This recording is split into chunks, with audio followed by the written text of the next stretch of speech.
എന്റെ അളിയനവിടെ ശരിയാക്കി കൊടുക്കാം. നേരത്തെ അടുക്കളയെങ്കിലും നോക്കിട്ട് പോയാൽ. നീ സത്യം പറഞ്ഞ അവസരവാദിയാണ്. എന്തോ കിശുമത്ത് ഒപ്പിച്ചു വെച്ചിട്ടുണ്ട്. അവൾ നടക്കുകയാണ്. ഇത് ഒന്നുമേ പുരിയ മാട്ടേങ്കരുത്. മൊത്തം സ്കെച്ചാ. ഒരു വിധത്തിലാ ഞാൻ ഇങ്ങനെ ഒളിച്ചും പാത്തും നടക്കണേ.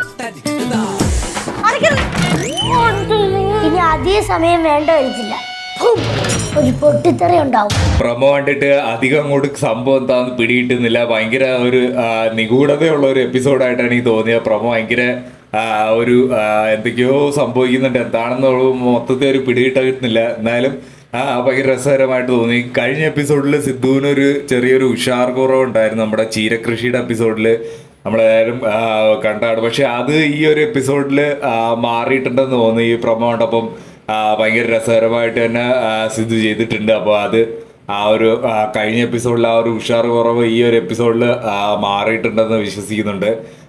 ഒരു സംഭവം നല്ല രീതിയിൽ വന്നിട്ടുണ്ട്. എന്തായാലും ലച്ചുവിൻ്റെയും സിദ്ധുവിൻ്റെയും ഒരു റൊമാൻസ് എപ്പിസോഡിൻ്റെ അവസാനം പ്രതീക്ഷിക്കുന്നുണ്ട്.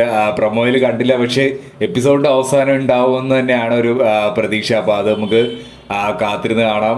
നല്ലൊരു എപ്പിസോഡ് തന്നെ ആയിരിക്കും തോന്നുന്നു. നമ്മുടെ വീട്ടിൽ തന്നെയാണ് നടക്കുന്നത്, വലിയ ലൊക്കേഷനിലേക്കൊന്നും പോകുന്നില്ല. എന്തൊക്കെയോ കാര്യങ്ങൾ നടക്കുന്നുണ്ട്, ഒരു വ്യക്തത